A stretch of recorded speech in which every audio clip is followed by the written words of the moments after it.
वांगचुक जी को यहाँ से गायब कर दिया छूमंतर कर दिया अस्पताल के लिए।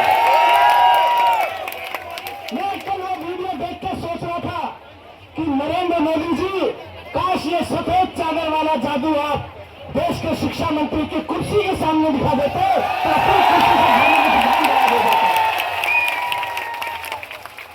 आपको सफेद चादर वाला जादू अगर आता है तो जाके धर्मेंद्र प्रधान की कुर्सी के सामने चादर फैला के एक बार गिली गिली बादशाह करिए, धर्मेंद्र प्रधान को गायब करिए। सोनम वांगचुक को यहाँ से हटाने से आंदोलन नहीं हटेगा। सोनम वांगचुक जी को गिली गिली बादशाह करके सफेद चादर के पीछे से छिपा के आपने जादूगर की तरह से गायब किया, इससे आंदोलन खत्म नहीं होगा। कल सुबह के बाद में आंदोलन जंतर मंतर पर बढ़ता जा रहा है, मैं ये देख रहा हूं। एक बच्चा, और क्यों बढ़ रहा है? क्योंकि हमारे यहाँ सिस्टम है देश में कि बच्चा पढ़ाई करता है, बच्चे को एग्जाम देना होता है, ये बताने के लिए कि मैंने ठीक से पढ़ा कि नहीं पढ़ा, मेरी परीक्षा ले लो। हम बच्चे की परीक्षा लेते हैं, बच्चे ने ठीक से पढ़ा कि नहीं पढ़ा, यह जांचने के लिए बच्चे की परीक्षा होती है। और परीक्षा ठीक से कराई गई कि नहीं कराई गई, यह सरकार की परीक्षा है। बच्चा अगर किसी एग्जाम में फेल हो जाता है तो क्या करते हैं? उसको आगे बढ़ने से रोक देते हैं, अगली क्लास में जाने से रोक देते हैं।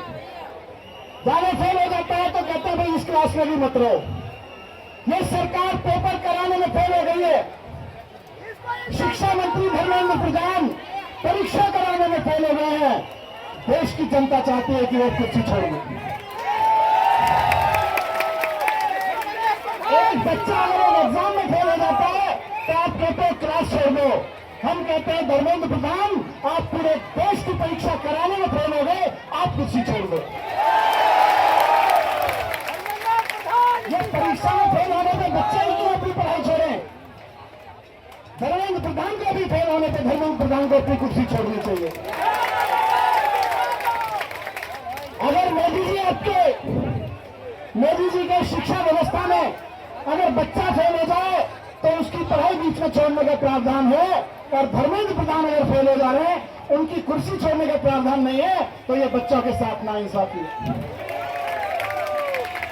दोस्तों, ये लड़ाई बहुत लंबी चलेगी। एजुकेशन रिफॉर्म कोई छोटी चीज नहीं है। अभी तो आप शिक्षा की लड़ाई लड़ रहे हो, पेपर की लड़ाई लड़ रहे हो।